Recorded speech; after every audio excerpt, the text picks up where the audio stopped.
I'm a CSI agent, and I'd like to talk about one of my cases. For those who don't know, CSI stands for Forensic Investigations. Our agents are usually the second to arrive on scene, immediately after the police or sheriffs have completed their initial investigation. It's our turn to start collecting evidence to help as much as possible. We try to prove innocence or guilt based on the evidence. My name is Jim Lee, and I usually work with Bobby. Her real name is Roberta, but she prefers to be called that by her colleagues. She is a very attractive woman, but when it comes to work, she is completely focused on business. We were in the office when the call came. 2 people were shot to death in a motel room. The suspect was found at the crime scene with a gun in his hands. Bobby and I headed to the motel. Looks like this was one of the easy ones. It's not every day that a suspect is standing there holding a murder weapon when the police arrive. When we arrived, we spoke to the lead officer. He told us that they received a call about a shooting. When they arrived, they entered the room. The door was unlocked and ajar. There was a white woman lying on the bed with a black man on top of her. The officer also told us that the suspected shooter was standing there with a gun in his hand and dropped it when they entered the room. He looked at the officers and said he didn't do it. He didn't say anything else. He was shocked and confused. Of course, they did the standard handcuff procedure and read him his rights. He refused to talk. While we were talking, another officer led the suspect out of the room in handcuffs. I looked up and saw that it was my friend, Mark. He saw me and said, "Jim, I didn't do it. I didn't do it." My stomach dropped. We went to high school together. The last time I saw Mark, he was saying that he seemed headed for divorce if he didn't kill her first. Now he won't have to worry about divorce. The picture was not in his favor. Maybe he was going crazy and had an attack of amnesia. I don't know. But I hope the evidence will tell us the truth. He's at a crime scene, gun in hand, his wife in bed with a black man. God, how could he deny all this? Perhaps he was counting on an insanity defense. Bobby and I began our task of gathering information. We finished collecting evidence and went outside to inspect the place. We followed procedure and looked for witnesses, tire tracks, and anything else that could help us. While we were inside, we found a camera on the floor by the bed and took it with us. Mark's car was towed to our garage. We called the prison and said that we wanted to check all of Mark's belongings for signs of gunshots. 3 shots at point-blank range should have left marks. I got a call from the lead officer who said Mark kept saying he didn't do it and that I was the only one he wanted to tell his story to. Damn, I didn't want to get involved in this story. All the evidence pointed to Mark, my old friend. What the hell was I supposed to do? I agreed to listen to his story. I did tell him that all his statements would be recorded. I still have a responsibility to do my job right. I also told him that I always go by the evidence, and right now the evidence is not in his favor, but I will remain neutral until all the evidence is taken into account. I also warned him that if the case went to trial, I would have to testify about the evidence. This will include everything he tells me now. I asked him if he still wanted me to listen. He replied, "Yes, Jim, I trust you to make the right decision," and began to tell his story. I turned on the recorder and sat back in my chair, listening. I didn't know what to do. I had caught Susan cheating on me over and over again, and now I was trying to figure out how to respond. We haven't gotten along for a long time. We were married for 5 years before problems started. We have 2 children, Mark Jr. and Kayla. As you know, Jim, Susan and I got married right after high school. I started working in one of the local factories, and she got a job with her father in the insurance company. Her father is rich, but not crazy rich. He is famous in our area and has great influence. He didn't like Susan dating me at school because I was a popular jock, but of course he told everyone I was dating his daughter. As luck would have it, I broke my leg in the last football game of my senior year. Chances for a scholarship are gone. I wasn't smart enough for an academic scholarship, so college was out. My parents wanted to try to pay for my education, but I told them not to spend the money. I didn't even know what I wanted. After finishing school and my leg healing, my father got me a job in a factory. The work was hard, but well paid. I have tried my best since my father got me into this position. He just died last year. I miss him very much. He was too kind and died too young. Of course, after Susan's father found out that I wouldn't continue my education, he told Susan that he didn't want her to date me until she was pregnant. He was furious, but there was little he could do. Susan and I got married before she started to noticeably get rounder. Her father wanted her to wear a white dress. Of course, when the child was born, everyone understood. Or the baby was born 3 months early due term. Wethy were happy, got a small place to live and settled down. Of course, Susan's father and I never got along. I wasn't good enough for his precious little girl. We moved on and life seemed good. We had arguments like all couples, but her parents always intervened. She said she wanted to work and not stay home with the children. She began working for her father as a secretary in his agency. My mom looked after the children. Susan hadn't even been working for 3 months when our personal life began to decline sharply. She was always too tired or not feeling well. One morning she was getting dressed and put on a short skirt. She wasn't wearing underwear. "What the hell is going on? Are you not wearing panties now?" I asked. She didn't look worried at all. "No, I stopped wearing them 6 months ago. For some reason, I kept getting an infection about every 3 months, and when I went to the doctor, she told me to go without panties." "What about these periods of women's days?" "Of course, then I have to wear them, and it's only for a week. What do you think I'm doing, showing my ass to the world? Most women I know don't wear panties unless they have to." I didn't know what to think. I always thought that most women wore panties. I don't check every woman's butt for panty lines. I knew I would do this from now on. Our sex life had not improved, and all I could imagine was my wife running around showing her ass to everyone. I was talking to a couple of women I was friends with and asked them if they wore panties. They laughed at me until I told them I was serious. "Well, Mark, to be honest, I wear it and I don't. When I wear shorts or pants, I usually don't wear them. If I'm wearing a skirt or dress, yes, I definitely am. I know guys are going to try and look up my skirt, and I don't always seem to sit like a lady." Carol was probably my best friend. If I weren't married, I know I would want to date her. She was always nice and friendly. She was one of the few women I could talk to about my problems. "Thank you, Carol. I appreciate your honesty. And yes, I'm trying to look at your skirt too. You're wearing blue panties today," I laughed. "Guys do it. I don't know anyone who doesn't. Maybe not all guys and pigs, but a girl in a short skirt or dress always attracts their attention. So what about Susan? I wonder if she told me the whole truth. I constantly read stories about cheating wives. I think working women are at greater risk of having an affair. Sure, stay-at-home moms may cheat, but working women are attacked every day.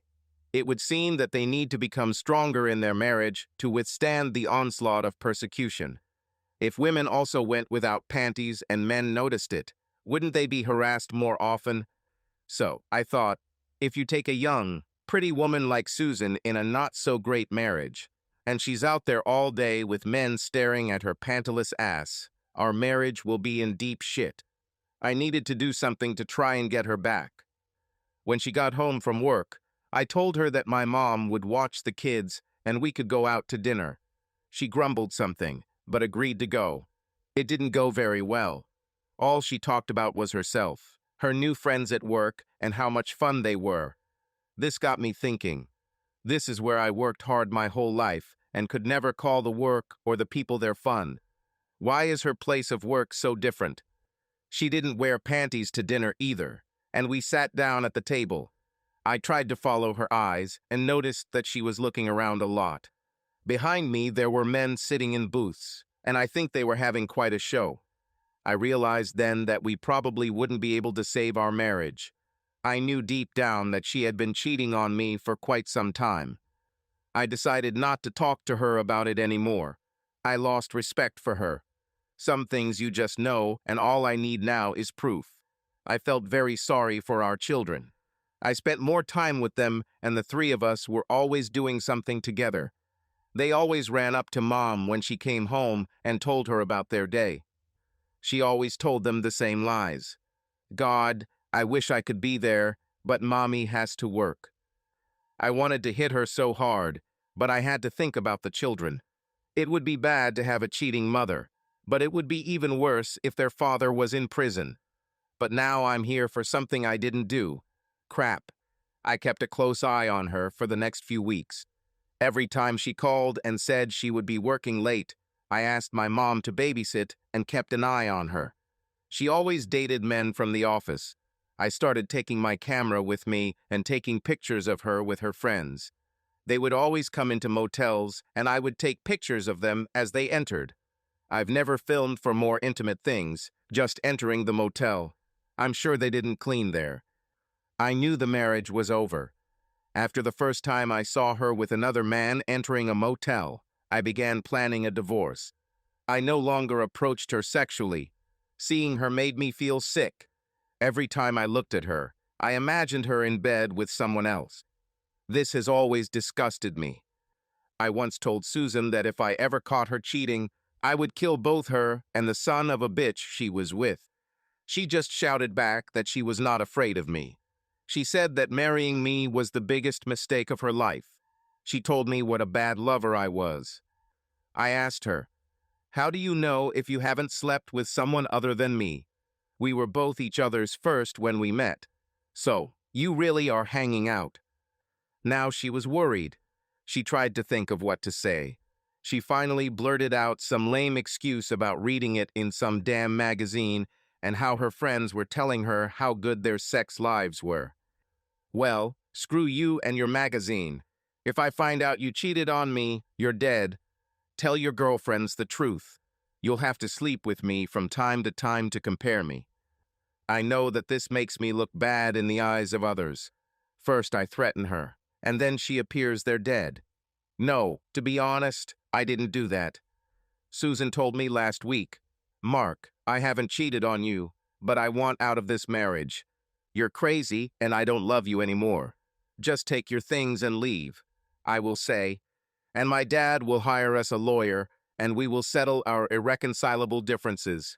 You can take your things and leave. Just don't interfere in my life." I asked her, "What about children?" "You won't take my children. I don't care who your parents are. They do nothing for our children. I want custody and my mom loves them, and she will help me take care of them. Besides, when you go out with your boyfriends, who is going to look after them?" I asked. I remember how that day she turned her back on me and left. I know she loved children, but to what extent? She didn't want to give up her new sex life for them. And if I had proof, I knew I could get custody. I allowed her to go to hotels with several men from the office. I wanted her to commit adultery. My lawyer told me that this would be the evidence I needed to take my children back. No court would award her children or alimony with such evidence. Yesterday, when I came home, I heard her talking on the phone to her boyfriend. She didn't know I was there, so I just listened. She mentioned the time and the motel, so I left the house and came back through the front door, making noise so she could hear me. When I walked in, she quickly hung up. I asked her who she was talking to, and she said her mother. I already knew it was a lie. I decided that I would follow her, go to the motel, break into the room, and take the photos I needed. I would take them to my lawyer and file for divorce. After Susan left the house dressed like a woman of easy virtue, I took our 2 small children to their mother and asked her to leave them for the night. After I burst into the motel room, I thought there would be a fight and one of us wouldn't be coming home tonight. So I asked my mother to keep the children out of danger. It took a while to get the kids ready and pack their overnight bag. I took my camera and off we went. I left the kids with my mom and got to the motel about half an hour later. I didn't have a good plan. I'm not a weakling, so I figured I could handle any fight. I wasn't really thinking clearly. Now it's obvious. I found the motel and their room. It was a corner room. I was sitting in the car, holding my camera, when I heard 3 shots. I looked up and saw someone quickly leave the room. I got out of the car with a camera and headed towards the room. There was no sound coming from inside, so I slowly turned the doorknob. It opened. I pushed the door and saw that they were dead. I looked down and saw a gun. I don't know why, but I picked it up. I was in a trance. I don't know how long I stood there, but the policeman told me to drop the gun and lie face down on the floor with my hands behind my head. I dropped the gun, as well as the camera, and lay face down. Finally, I managed to choke out. I didn't do it. Then they took me outside, and that's when I saw you. Jim, please help me. That was his side of the story. Plausible? I did not know. I told him we'll look at the evidence and see what happens. I asked him about the man he saw leaving the room.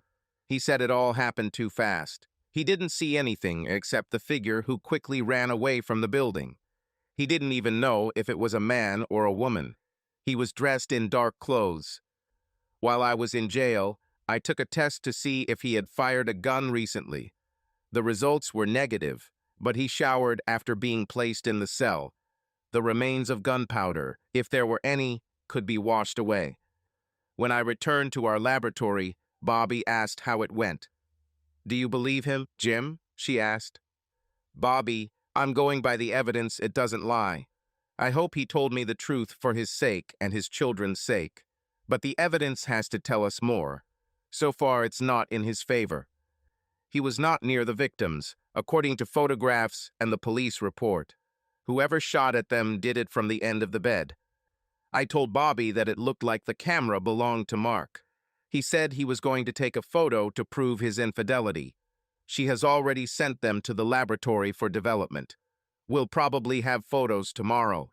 We also needed to find out whose gun it was. As Bobby and I talked, we agreed that the suspect, Mark or someone else, must have known the time and place of the meeting.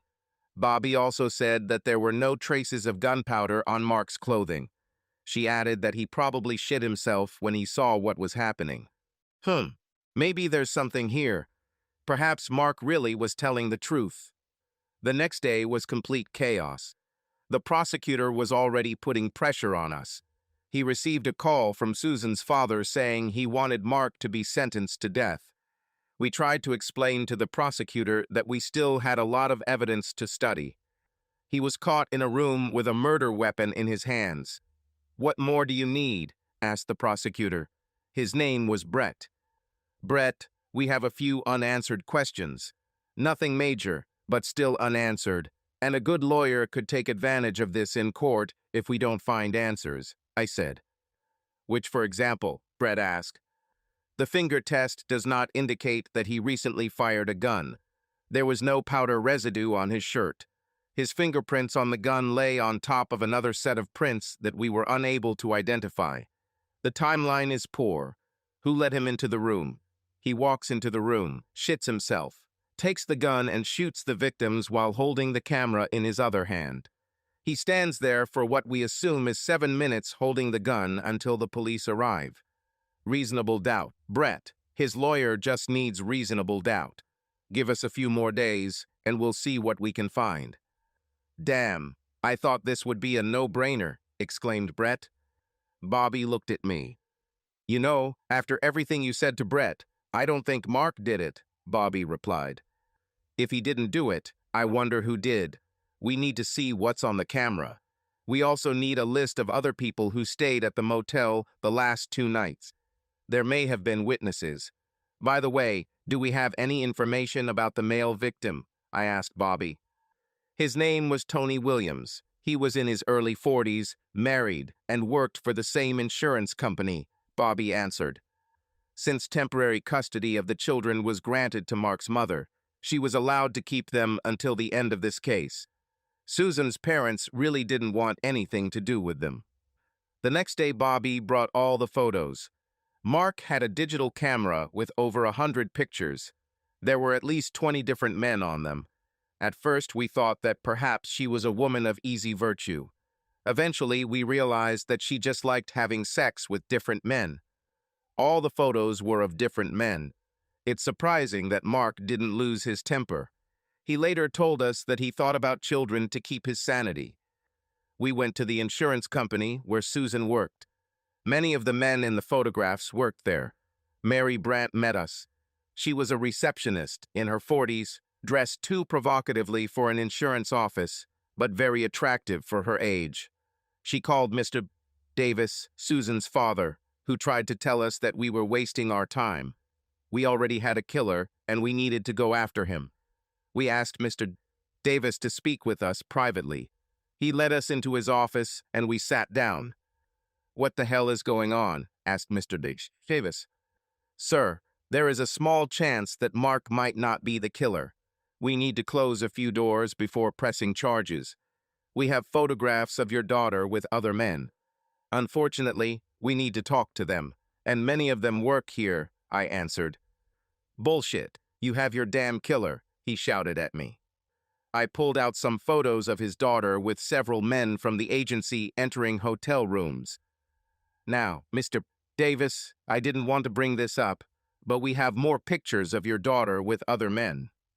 I can't believe this happened in front of my eyes. My own daughter. These bastards will pay. Mr. Davis, we need to talk to these men. What you do after this is none of our business, but we need to talk to everyone now." Mr. Davis called his secretary, and she led us into a room where, one after another, 12 different men from the agency entered. They all said pretty much the same thing. Most of them were married or divorced. None were single. It makes you wonder how many divorces could happen because of one woman with a sex addiction. Why are so many men so weak? Besides, she was the boss's daughter. That in itself made her desirable. One of the answers was very similar to the others. She always showed herself off. What can you do? Some said.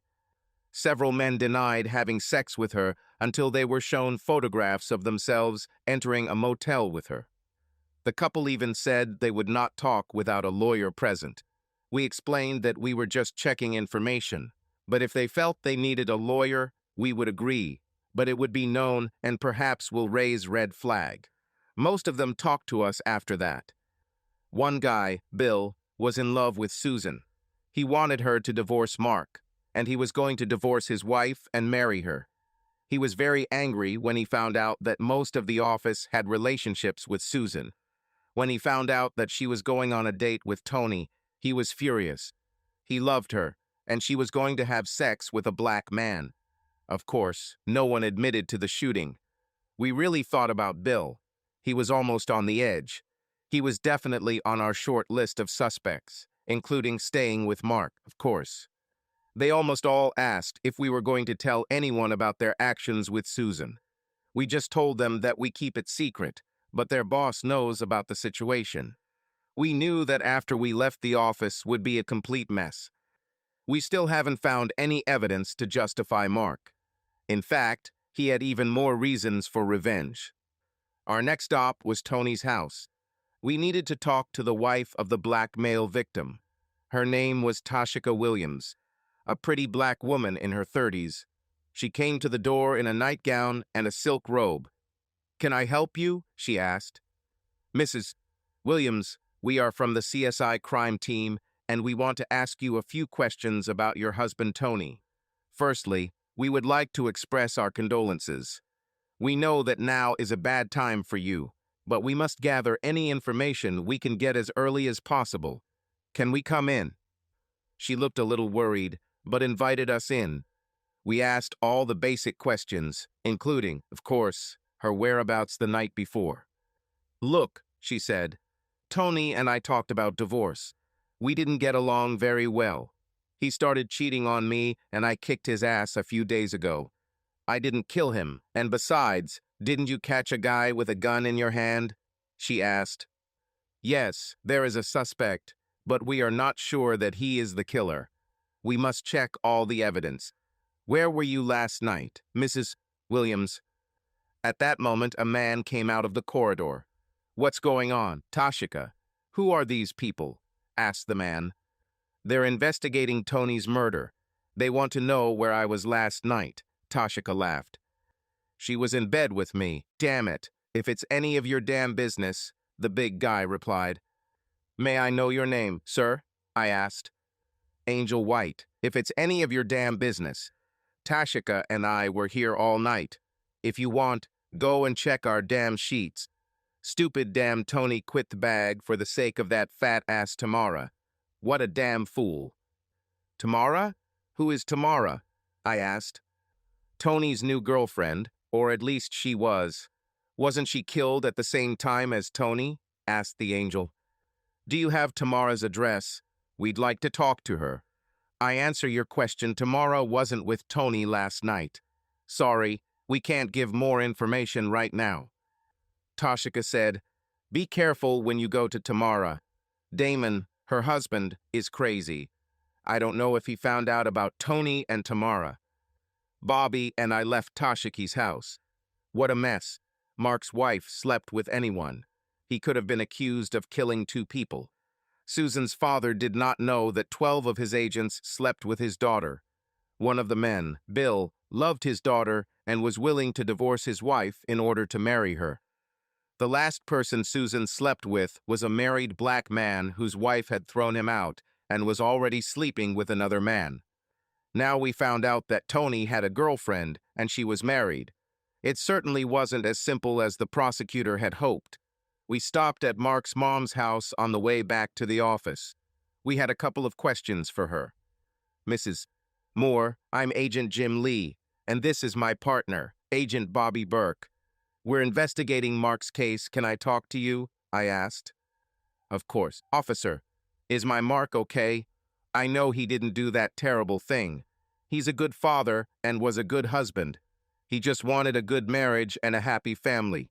I don't like talking about dead people, but Susan was a bad woman. She had 2 wonderful kids, and she never spent time with them. Oh, sorry, officer. I'm starting to talk, and I can't stop. All for the sake of my Mark, she replied. Mrs. Moore, do you know if Mark had a gun? I asked. Yes, he had one. His father gave it to him before he died. He keeps it here in my house. Come, I'll show you. She opened the drawer and revealed a 9 and Luger. She said he kept the bullets in another room because of the children. He sometimes took him to the shooting range. He also had 2 guns that were kept locked in the basement if we wanted to see them. Did you know that he was going to run into Susan that day? I asked. Yes, he took his camera to take photos. I told him not to go, but of course he didn't listen to me. He just wanted to get out of this bad marriage and keep his children. There was no way he would have shot Susan and that man, she replied. Thank you, Mrs. Moore. You helped us a lot. The next day, we stopped by the prison to see Mark and see if he remembered anything else. He basically didn't remember anything. He said his lawyer came and told him to declare himself insanity. He told his lawyer he wouldn't do it because he didn't kill anyone. We checked to see if he had other visitors, and his friend Carol came 2 days in a row. Bobby went to Carol, and I was called to the morgue. We were right about the shooting and how it probably happened. Then the doctor told me some disturbing news. Blood tests were performed, and both victims were positive for the disease. Now we had a completely new situation. I called Mr. Williams and told him to gather all his employees for a short meeting in the afternoon. After he objected, I told him that his daughter Antony both were sick and he may have an epidemic if it is not controlled quickly. He agreed to set up a meeting. I told him not to tell anyone about this. We didn't know where the infection started, but everyone needed to be aware together. Bobby returned from her conversation with Carol. She told me she believed Carol was in love with Mark. According to Carol, they were best friends, but were never close. She was ready, but Mark said he wanted to wait until after the divorce. He didn't want to cheat just because Susan did it. Bobby also said Carol claimed she was home alone the night of the shooting. This probably adds another possible suspect. We attended an insurance company meeting. There were about 30 employees there. They were all at the meeting. I was the first to speak. I simply told them that when Tony and Susan were autopsied, they found that they were both sick. The hall became completely silent. This meant that anyone who had sex with one of them could also become infected with the virus. The sanitary inspector took the floor. He explained that anyone who had sex with one of them needed to be tested for the virus. Also, their spouses and significant others who had unprotected sex with them should be tested.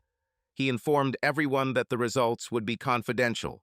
He also told them that even if they had unprotected sex, it did not automatically mean they had contracted the virus. A representative from the health insurance company said all tests would be covered by their insurance. If someone chooses not to get tested at that point, they will not be covered for testing for the next 6 months. They wanted to make sure they stopped any possible epidemic now. He also told everyone they have 2 days to tell their spouses or significant others and sign up for testing. We recorded this meeting on video. We wanted to see people's facial expressions when the disease was mentioned. Horror was on the faces of most of the employees. They all looked rather stunned, except for one person.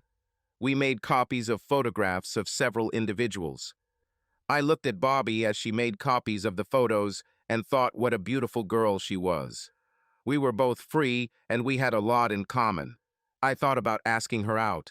I definitely should have given it some serious thought. The phone rang, and it was the motel manager.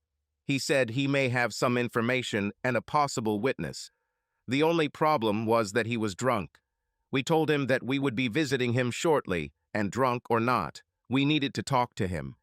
We still wanted to know how the suspect got into the room without making any noise. Mark told us he saw someone leave the door ajar. This seems more likely than any other option. But how did they get into the room without a key? We called on the hotel manager and the clerk who was at the desk that night. We asked the clerk to tell us everything he remembered about that night and asked him not to leave out any details. The clerk began. A handsome, tall black man came to get the key. The woman had reserved the room earlier in the day. He walked up to the counter and paid for the room, so I gave him the key. He said thank you and left. You didn't see the woman then? I asked. No, I didn't see her then, but a few minutes later a woman came in and asked for a second key. She said she was going out and didn't want to bother her boyfriend when she came back. I was a little surprised since she was white, but we have many such cases. To each their own. She gave the correct room number and her boyfriend's name, so since he had just left the office, I gave her the key. I gave him the photographs Bobby took, including 2 of Susan. Do you recognize the woman you gave the key to in these photographs? The clerk looked through about a dozen photographs and handed me one. That's her, a beautiful lady. She was dressed in black, replied the clerk. Are you sure? No doubt, Bobby asked. Absolutely sure. Why do you keep asking? Answered the clerk. Because the person you gave the key to was not the victim, Bobby replied. Oh God, I didn't know. The police wouldn't let anyone near the room, so I just assumed it was the woman. It's okay. You did the right thing by calling us. Where is the drunk gentleman you were talking about now?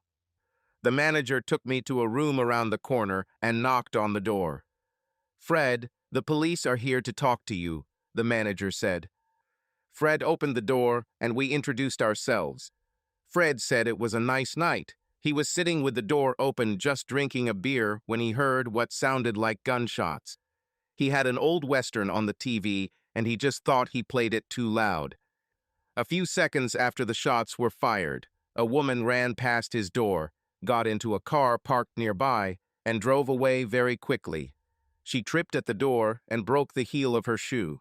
He said he picked it up and put it on the dresser in case she came back for it. She never returned. Didn't you hear the sirens shortly after that? Did the police come talk to you? When we came around the corner, your room was in darkness. I was half drunk. As soon as I lifted my heel, I closed the door, turned off the TV and lights, and went to bed. I didn't find out about the murder until today, when Bob, the manager, told me I should talk to you. I don't know. Can I help you with anything? Fred replied. Can you recognize her from the photograph? No, she just ran by, except she broke her heel. She was dressed in black and even wore some kind of fancy black hat. Was she white or black? Bobby asked. Most likely white, but could also be a light-skinned black woman. Like I said, I didn't see much. Sorry. Do you still have the heel from her shoe? Bobby asked. Yes, here he is. Don't touch him anymore. We can try to get prints on him, I said. Bobby put on her gloves and placed the heel of her shoe in a plastic bag. We thanked Fred and the hotel manager for the information. Now we had another suspect with specific details about her. We went back to the office and laboratory to gather all the information and find out who the gun belonged to. Bobby took the wheel to the fingerprint lab while I checked the gun's owner's information. The gun was registered to Tony Williams. Now we needed to understand how he was killed with his own gun. Bobby returned with the results of matching the prints on the heel of the shoe. There were 2 sets of prints. One belonged to alcoholic Fred and the other belonged to our new suspect. We called the judge to prepare a search warrant. While we were waiting for the order from the judge, the prosecutor came in. He said he could hold Mark for another day or press charges against him. We told him to do what he had to do, but we felt there might be a new suspect in custody by morning. Bobby and I went to Mary Brandt's house. I knew it was late, but it couldn't wait. We had 2 sheriff's deputies with us. I knocked on the door and Mary Brandt looked surprised to see us. Mrs. Brandt, we have a search warrant for your home, I said. Why the hell? You have your killer. Why did you get it? We have a search warrant for a black dress and a pair of black shoes. Please let us in or we'll have to arrest you for obstruction. She let us in and sat nervously on the sofa without saying a word. The officers went to her bedroom and brought back 2 black dresses. We didn't know which one she was in that night, so we took both. Bobby came out of the garage and brought out a pair of high heels with one heel missing. She found them in the trash. Mrs. H. Brandt, these items will be returned to you as soon as we have completed the necessary tests. Sorry for the inconvenience, but we needed this information, is a standard phrase we say when we collect evidence. We went back to the lab and Bobby ran a powder residue test. There were gunpowder marks on the front of one of the dresses, and the heel matched the broken shoe exactly. We were pretty sure we had found our shooter, but why did she do it? The next morning, we went to see Mary Brandt at the agency. We took with us a uniformed officer who would make the arrest. Brett, the prosecutor, wanted to come with us. When we entered the office, Mary looked up, and when she saw us, she became frightened and tears began to accumulate in her eyes. We asked Mary to come with us to the interrogation at the station.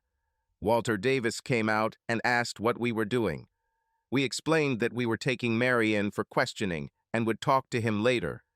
The deputy handcuffed her, which surprised Mr. Davis, and she was placed in a police car and driven to the police station. I started and read Mary her rights. Mary, we know you committed the shooting. We have witnesses who saw you. The clerk when you received the key, and the man who saw you run from the room moments after the shooting. There are traces of gunpowder on your black dress from the shot. We also have a broken heel of your shoe with your fingerprints on it. We know you killed Susan and Tony, but we'd like to hear your side of the story. Mary realized that she could no longer hide the truth. There was no point in denying it any further. We uncuffed her and the prosecutor. Bobby and I listened to her story. I was the queen of this agency until Walter brought his daughter here. I was the one that all the men looked at, the one they dated and slept with. For many years, I chose the best of the best, as far as possible. All attention was focused on me until this woman appeared. Her father thought she could do no wrong. She sat there day after day, showing off her charms to these men. They no longer turned to me for sexual favors, they turned to Susan because she was younger. I hated her. Tony still came to see me. He was one of 2 black men working at the firm. When he first came to me, I agreed because I wanted to experience the fantasy. Once you try black, you won't come back. I fell in love with Tonatony. There was something special. He was very charismatic. He could bewitch a woman. I got divorced 3 years ago and started sleeping with Tony a year ago. About 3 months ago, he told me that I was the best white woman he had ever been with and was going to divorce his wife and marry me. I was so happy. Finally, I shouldn't have hidden the fact that I had this wonderful black husband. He said the age difference doesn't matter. Last week, I developed a rash. I went to my doctor and she ran some tests. She called me the day of the shooting and told me I had bad news. I was devastated. I went to the women's restroom and cried. After I calmed down, I decided that I should continue enjoying life. The doctor said there are some treatments that can help relieve the pain, but there is no cure. An hour later, Tony called me. He was in his office and asked me to reserve a hotel room for him. I thought it was for us, so I agreed and hung up. After confirming my reservation, I was going to call Tony back and tell him about the disease. When I was about to press the button on his phone, caught fire indicator of his call. This meant he was making a call. I don't know why, but I pressed the mute button and overheard his conversation. He called Susan. She was the one he was going to be with that night. After talking to Susan, he hung up and walked out the back door. I cried and went back to his office. Everyone had already left that day. I had extra keys to all the tables. I knew he kept the revolver in the bottom left drawer. I didn't care anymore. I had a terminal illness, and the man I thought loved me was going to sleep with the woman I hated. All I have left is revenge. I knew the motel and the meeting time since I made the reservation myself. I pulled up and saw Susan waiting in the car while Tony got the room key. I was often with him to know that he only takes one key. As soon as they entered the room, I went to the front desk and asked for a duplicate key. The clerk was surprised to see a white woman, but did not ask questions when he gave me the key. I thanked him and then parked my car on the opposite side of the building. I killed them. I threw the gun and ran out of the room without even closing the door. As I turned the corner to get to my car, my heel got stuck in the grill and broke. I went home, sat down, and fell asleep. I didn't know that the murder had been pinned on Susan's husband, Mark, until the next day. I just decided not to get in touch. May I ask why you suspected me? At the sick meeting, you were the only one who wasn't surprised by the news. We took a photo of you along with a few others and got lucky. You said you had sex with Walter. Does he know you're infected? I asked. No, I think he should find out now. I think his wife will be surprised too. What's funny is that none of these men used protection. They all seemed like neat men in shirts and ties. It's probably true that you can't judge a book by its cover. Even Walter had sex with me without protection. We've been having sex for 6 years. I wonder who infected me. I'll probably never know. The prosecutor charged her with first-degree murder on 2 counts. We were doing the paperwork and closing up any loose ends when Bobby looked at me and smiled. What? Why are you smiling like a cat that caught a mouse? I asked. Bobby replied, I was just thinking about how this case could make a good TV show for CSI. No, that will never happen. You need some kind of romantic or love relationship between the main agents, I replied. We could do that, couldn't we? She asked. You mean, would you be willing to go on a date with me, Agent Bobby Burke? All you have to do is ask Agent Jim Lee, and the answer is yes, she smiled. Mark was released from prison and Carol was waiting for him. It wasn't easy for the kids for a while, but between Mark's mom and Carol, they should have been okay. Mark and Carol began to meet regularly.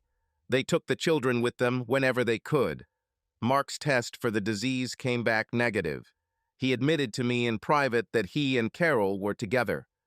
Mary was found guilty of 2 counts of first-degree murder and received 2 life sentences without the possibility of parole.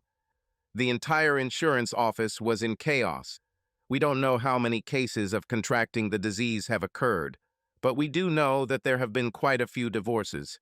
Walter Davis, Susan's father, took a test, which came back positive. His wife filed for divorce, but did not tell us the result of her test. Tony's wife and her new boyfriend were also tested. We don't know the results of their tests. Now about Bobby and me. I took her on a date. She looked great. A blue satin blouse with the top 3 buttons undone and a short black silk skirt. Bobby, you're beautiful. I can't believe you agreed to date me. Is it because of the hope of a TV show? I joked. No, it's because I've been secretly in love with you since we met. I was just waiting for you to ask me out, she replied. I looked at her hips. Jim, stop looking at my legs. I know you're wondering if I'm wearing panties after this crazy thing. She smiled and laughed. Well, am I wearing it? I smiled. I won't tell you. That's your next case to deal with, she laughed. Subscribe to our channel so that your second chaff doesn't cheat on you, and go ahead and listen to the next story, because this story is nothing compared to the next one. If you're under 18, don't even think about listening to the next one. Listening to the next one. Listening to the next